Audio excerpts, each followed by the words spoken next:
Hey guys, this is D&D, aka Dark Frozen Depths, and this is a Kamihime project video, but not really to show off the gameplay. The gameplay is just in the background, just to have something visual to go on while I talk about all of this stuff. And speaking of which, I've been using my voice quite a bit in videos lately, but it's just how it is. Now, there's a lot going on with Kamihime project all at once, so maybe a little bit too much to take in for the newer players. I'm gonna break this all down at once. Now, first and foremost, which is what you probably noticed from the start, the Advent Battle of Ixion is returning, but along with it is also the Yatagarasu one. We're getting them both. I repeat, both of them. This means that we're pretty much getting two Advent events that are fairly recent coming back again. Now, that said, I don't know if they'll do like before where they'll sit up and reduce the cost to get into the stages, but who knows. And then on top of that, the bigger thing too is the fact that if you've already grinded quite a bit on some of these, like I have, then yeah, you'll know for a fact that it'll be a little bit easier to try and finish off what you didn't.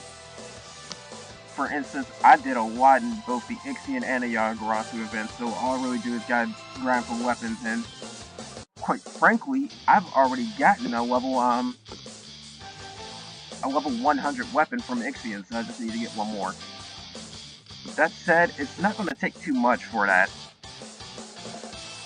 And the biggest thing about it too is the simple fact that, again, it's a chance to get more soul points or whatever you might need, so keep that in mind. I didn't get enough soul points in order to get, I do believe, the gunner one, D'Artagnan, or for now, so I don't forget their name. But anyways, that's the whole thing with that one. And there's also a new chapter as well. If you've been doing the storyline or whatnot, we're still dealing with that White Eidolon. Only this time, you actually get to fight Jeremiah. I've already done it. We finally get to beat up that annoying little prick. I have to put it in no other words, because she's been getting in the way for quite a bit for the stupidest reasons. But yeah, you finally get to fight her. You get to fight the White Eidolon as well, so it's actually two boss fights basically. But it's not so bad. Now, another big thing is the fact that the voting thing's about to come to an end. If you haven't done so, do it already, but please keep in mind, you should either vote for characters you do not have, or characters you know are good, because I've noticed this one, but apparently there's been a lot more votes for Amon Unleashed compared to Nikke Unleashed, and that's already a clear sign that it's not going as well as it should be, because, don't get me wrong, Amon Unleashed is pretty good and has her uses, but Nikke Unleashed is far better. If I really had to put it in perspective, Nikke's SSR is leagues better than Amon's, mainly because of the heal and the buffs. And I think she has a debuff too. Amon's only good for burst nuking really, and extending stun duration, so that's the whole deal with that one. But yeah, get your votes in. If you haven't, voting's going to close pretty soon. You should also have some logins and all that too, so keep that in mind. Now, Speaking of all that stuff too, there's going to be a gacha about all that stuff with the winners, so I don't know how they're going to do it. I just know that they're going to end up having definitely the top 3 in there somewhere. I don't know if they're going to have others in it. And another thing that's going to end up vanishing before the 16th is a gacha that gives you Dragonic eye shards. There's a reason for this gacha, but I'll get to that in a second. But if you're going to pull on this gacha, do it as soon as possible. It's unfortunate if you're like me where you just don't have the ability to right now at the moment, because I don't have money to spare until later on. So, unfortunately, I can't do it. But then there's also the case of the fact that it'll give you Dragonic eye shards, and they're pretty hard to get your hands on. But the main reason you're going to want it anyways is because of the simple fact that, hey, guess what? we finally get awakenings for some of the SSR girls. I don't know who, but we're going to get them. That said, it's going to take 3 Dragonic Eyes. Now, the wiki said 2 for the DMM version, I think. But they're talking about it's going to be 3. Again, I don't know if it's the same for DMM, but getting that many Dragonic Eye Shards is pretty tricky to do. I mean, getting that many, well, yeah, if you're a free player, getting that many, because that's a total of 30, I think. 30 Dragonic Eye Shards in order to do that. You're better off just trying to pull the SSRs that you already have, the SSR Kamihime. They'll give you a Dragonic Eye every time you do that. Unfortunately, I did that 6 times and spent 4 of those Dragonic Eyes, so that's going to be a problem. Hence why I need one right now, just to be able to get somebody to awaken. That was a stupid move on my part. But, anyways, that's the reason why they have that gacha, and you're going to need it. So, that said, get as many of those as you can, do your weekly quests or whatever. There's going to be a lot more reason to. And then, lastly, I have to say about all this stuff too is the fact that it seems like they're cranking out quite a bit of updates rather quickly. I don't know if they're trying to catch us up to DMM or not, but I don't know if you've seen a few of the comments on my videos, but there's been discussions about some content that they had in the DMM version. Prepare yourselves for that too, because I'm not sure when it's going to show up, but it's going to be very tough. Keep that in mind. Because we're going to have an accessory quest that'll sip and pop up, and those guys on the highest difficulty is as hard, if not harder, than Ragnarok. So you need to be pretty freaking strong if you want to get the SSR accessories. But then there's also the case of what's called Guild Order event. And Guild Order is beyond the level of Ragnarok. My suggestion, don't even face it unless you have at least 50,000 attack and maxed out, I repeat, maxed out weapon skills.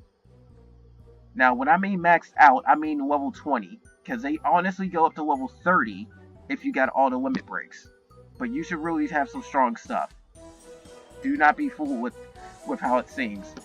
All the enemies there are level 70 plus, and they all take millions of HP to get rid of. You need to do millions of damage just to get rid of the weakest enemy. The bosses have tens of millions. So, that said, you're going to need to be very, very strong. Either have tons of HP, tons of attack power, or both. Preferably both. And definitely some strong characters that can buff and debuff and all that stuff. You're going to need it. But that also means we're going to end up getting a lot more Kamihime and stuff along the way too, so that will help out. Speaking of which, like I said, I've done a video before. Like I said this on a different video, but I've done a video already where I explained how to use a Lilum. Well, keep in mind that there is going to be a Lilum that I've discovered has an illusion element. Like if you notice this little element tree over here, notice how light and dark are opposed. And it plays in your favor. That's why I got a dark team against a light one right now, because they're not going to do extra damage to me, but I do extra damage to them. You should know this by now if you've been playing for a while. You should also know about the elemental circle right here between fire, wind, thunder, and water. But then there's this illusionary element we haven't seen yet. That's what the Lilum's going to be. One of them eventually. And that will end up doing, I think, extra damage to them while they do extra damage to us.